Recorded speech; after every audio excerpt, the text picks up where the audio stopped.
Mesdames, messieurs les talents, dans le dernier épisode, on a parlé du manager responsable, le manager qui fait la différence, celui qui valorise les gens autour de lui. Et aujourd'hui, on parle d'une autre fonction, celle qu'on appelle quand ça va pas, celle qu'on évite dans les couloirs, celle à laquelle on pense dès qu'on entend le mot licenciement. Vous avez bien deviné, on va parler des RH, pas juste ce qu'on voit de l'extérieur, ce qu'il y a vraiment derrière, les tensions, les réalités, l'actualité du terrain. Et je veux vous dire quelque chose dès le départ, les RH ne sont pas les vilains de l'entreprise. Au contraire, mais je comprends les clichés. Parce que s'il existe, c'est pas pour rien. Alors aujourd'hui, on déconstruit tout ça. Allez, installez-vous. Je m'appelle Giorgio Frangi et à travers ce podcast, je vous propose de parler des transformations du travail, des talents, mais aussi de la responsabilité sociale des entreprises, de la diversité, de l'inclusion et du management responsable, et de tous ceux qui font bouger les organisations. Que vous soyez étudiant, manager, RH ou simplement curieux de comprendre les nouvelles dynamiques du travail, vous êtes au bon endroit. Bienvenue dans Mesdames, Messieurs, les talents.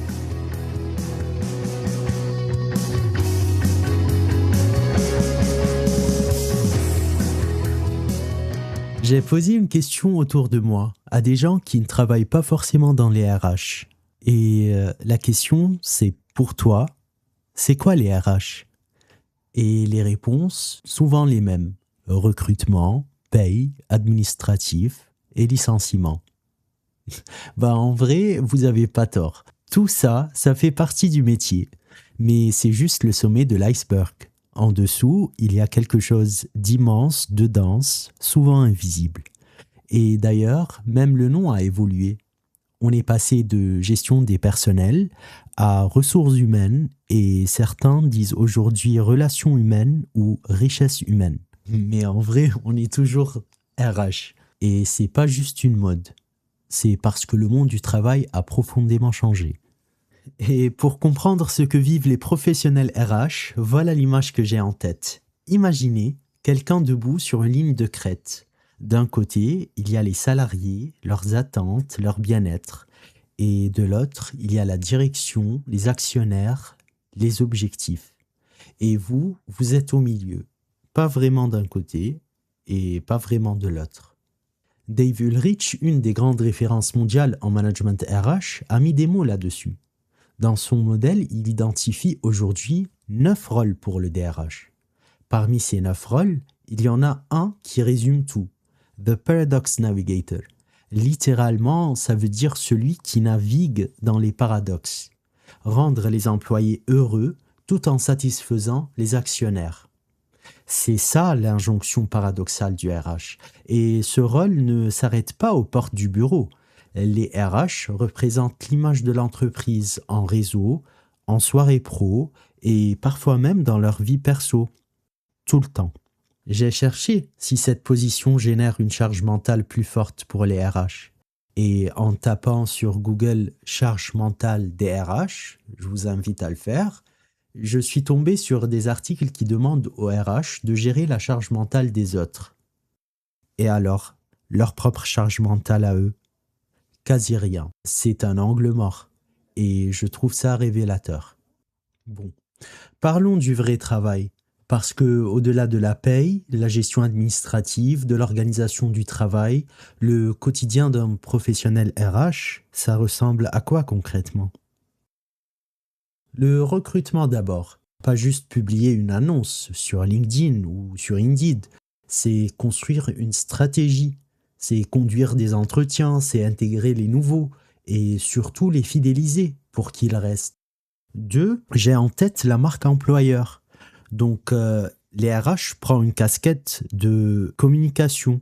Et contrairement à ce qu'on croit, la marque employeur, elle est d'abord pensée pour ceux qui sont déjà là, pour renforcer le sentiment d'appartenance, avant d'attirer les candidats de l'extérieur. 3, la formation et le développement des compétences, la gestion des carrières, la santé et sécurité au travail, la conduite du changement. Chaque réorganisation, chaque nouveau cap stratégique doit être accompagné. Par qui? Par les RH. Et j'oublie pas la veille juridique, car le droit du travail évolue en permanence. Et également les SIRH, c'est-à-dire les systèmes d'information RH. Les mettre à jour, les fiabiliser, effectuer des saisies, faire des prises en charge, etc. Et j'en passe. Et puis, il y a les réunions, celles qui ont du sens et celles qui n'en ont pas. Certains comprendront. Et tout ça en même temps, et souvent sans que ça se voie. Parce que quand les RH font bien leur travail, c'est précisément quand on ne les remarque pas. Et aujourd'hui, les RH font face à une actualité très dense. Quelques exemples: l'intelligence artificielle. Comment l'intégrer dans le processus RH? Comment accompagner les collaborateurs face à ces changements? Je lui consacre un épisode entier, mais aujourd'hui, les RH doivent y répondre. 2. La transparence salariale. Une directive européenne impose que d'ici juin 2026, les entreprises affichent une fourchette de salaire dans leurs offres d'emploi. Et en interne, les salariés pourront demander à connaître les niveaux de rémunération de leurs collègues qui ont le même poste ou les mêmes missions. C'est un vrai changement de paradigme.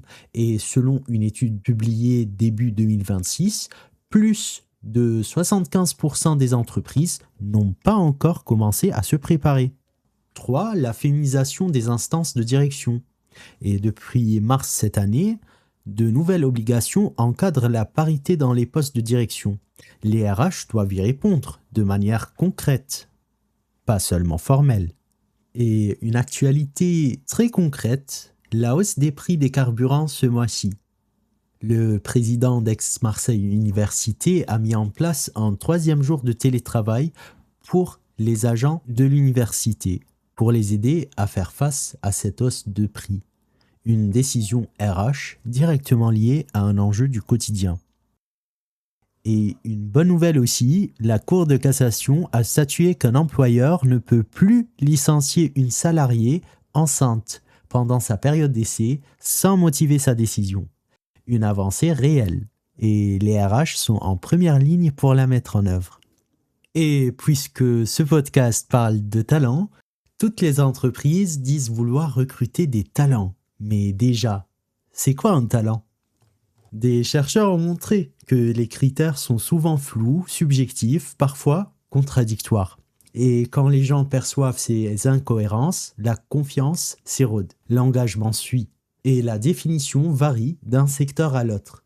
Ce qu'on valorise dans le BTP, c'est pas ce qu'on valorise dans la banque. Alors, comment garder ces talents?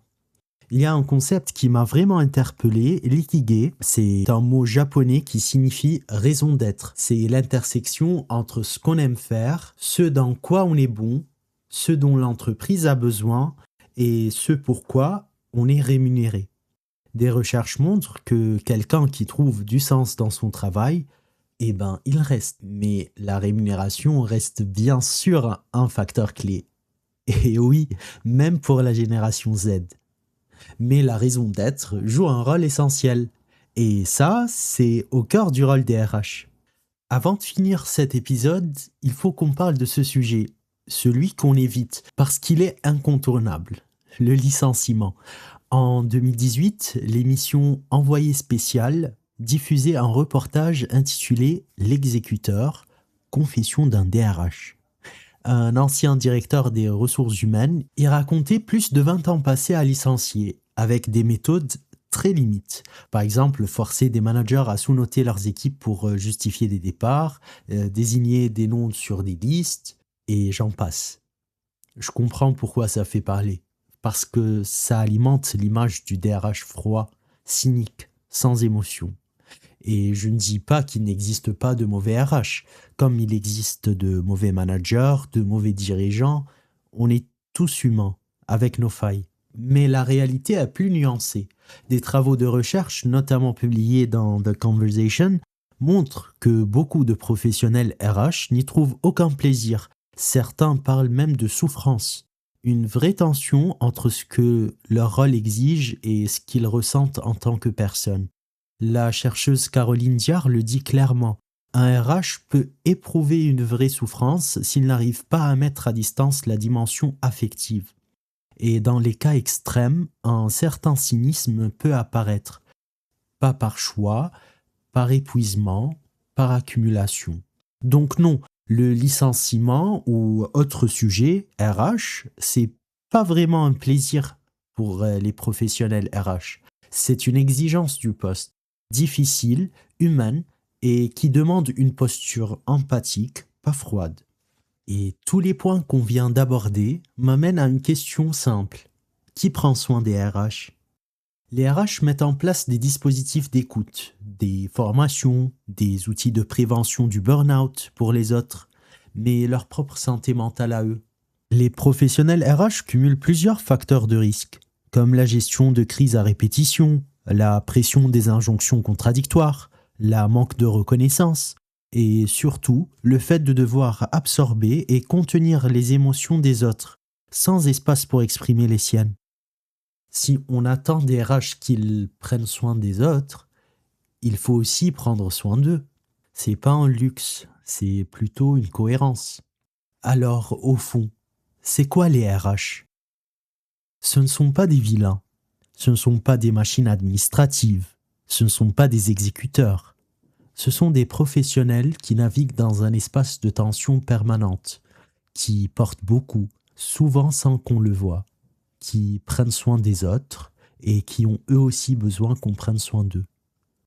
Et dans cette fonction, il y a des talents, des gens qui connaissent le droit, la psychologie, la stratégie, la communication, qui jonglent avec tout ça chaque jour, parce que derrière la fonction, il y a une personne avec ses propres défis et sa propre façon d'essayer de faire du bien. En tout cas, une chose est sûre, le monde du travail change et comprendre ces transformations devient essentiel, que l'on soit étudiant, jeune diplômé ou manager. C'est justement ce que nous allons continuer à explorer ensemble dans ce podcast. Merci beaucoup de m'avoir écouté dans cet épisode de Mesdames, Messieurs les talents. Si ce podcast vous a intéressé, n'hésitez pas à le partager autour de vous ou à vous abonner pour suivre les prochains épisodes. Très bientôt, des invités viendront également partager leur expérience et leur point de vue sur ces sujets. Et d'ici là, rappelez-vous, dans chaque organisation, dans chaque équipe, il y a des talents. Mesdames, Messieurs les talents, je vous dis à très bientôt pour un nouvel épisode.